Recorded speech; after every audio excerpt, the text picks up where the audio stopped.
Thank Yuta না হয় পরে জানিও, আগে ভিডিওটাকে চটপট সেভ করে নাও তো, কারণ এই মেকআপের লুকটা তোমরা ভরে ভরে ভালোবাসা দিয়েছো আর ডিএম করেছো প্রোডাক্টের নাম, নাম্বার, ডিটেলস সব যাতে শেয়ার করি। তো চলো সেটাই নিয়ে চলে এসেছি। ফার্স্টেই ম্যাগাজিমের একটা গ্লো টনিক আমি ইউজ করছি, যেহেতু আমার মডেলের স্কিন ড্রাই ছিল, সেটাকে কটন দিয়ে খুব ভালোভাবে অ্যাপ্লাই করে নিয়েছি। দেন আমার অল টাইম ফেভারিট ময়শ্চারাইজার, আমি আগেও ভিডিওতে বলেছি, সেটা ইউজ করেছি।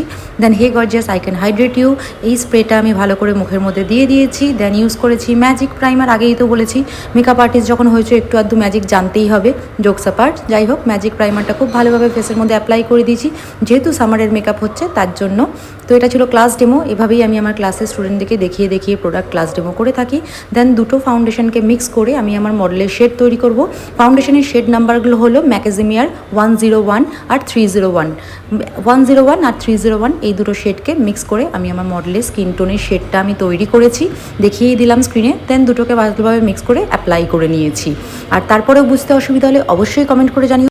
এরপর চলে যাই সব থেকে ইম্পর্টেন্ট পার্টে, এটা হচ্ছে hey gorgeous I can seal your makeup. এটা কিন্তু খুব ইম্পর্টেন্ট, এটা দিয়ে পুরো মেকআপটাকে লক করা হলো। এটা দিয়ে লক করলে কিন্তু ঘামে মেকআপটা গলে যাওয়ার কোনো টেনশন থাকে না। তাহলে দেখতেই পেলে আমার মডেলকে আমি এটা থেকে এই লুকটা এই প্রোডাক্টগুলো দিয়েই করেছি। তো আশা করি তোমাদের বুঝতে কোথাও অসুবিধা হয়নি। ভালো লাগলে শেয়ার করে দিও। দেখা হবে নেক্সট ভিডিওতে।